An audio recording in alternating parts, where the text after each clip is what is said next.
Hey, Morgan, we have a question that's come in from parents, and they just feel like, man, the way you parent and the way I parent is night and day. How can they get on the same page? Yeah, this is so common. So, I have four things I'm going to go over, and the first one is pay attention to timing. I think this applies to most sort of relationship advice when it comes to giving your partner feedback, but don't give advice in the Mm. moment. This is a great way to stir up defensiveness, to not have the advice very well received. And it can be helpful to even imagine there's usually one partner who kind of gives the feedback more than the other. And it can be helpful to imagine what it would be like to be on the receiving end, to be the partner who has kind of like these eyes over them watching and critiquing their parenting. So watch your timing, talk when things are going relatively well and out of the So moment. make sure you're not critiquing your spouse in front of the kids when you're trying to do some Yeah. disciplining thing. That makes great sense. Number two is what? It's listen to learn and not to teach.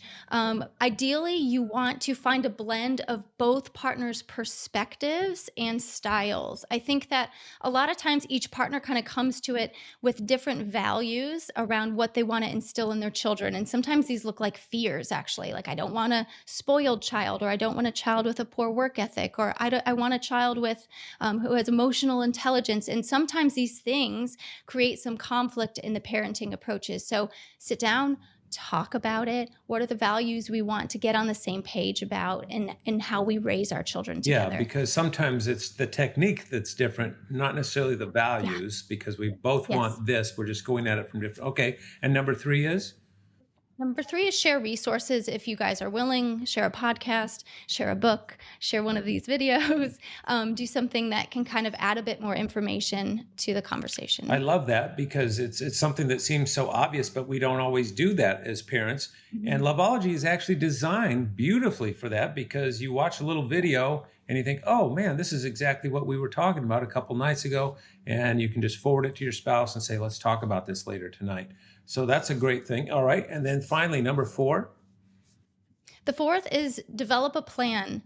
Try to talk together and decide what do you want to be on the same page about. I say it's best to be on the same page about big things, and then the other things kind of give a little bit of room for flexibility. I know there's I feel like there's triggers that certain parents have, like maybe a dad roughhousing before bedtime with the Mhm. kids and the mom getting a little bit annoyed. There's benefit to these things. There's research Yeah. that says so. So get on the same page with the big things, and then allow a little bit of space and flexibility for some personal style and approaches. So develop a plan for how you want to handle those big things, and then develop a plan for when you want to give each other feedback moving forward about changes you want to make and how you're approaching situations. Yeah, so you're really going into this, as we might say, not flying blind, right? That we have a Yes. common direction that we're headed to.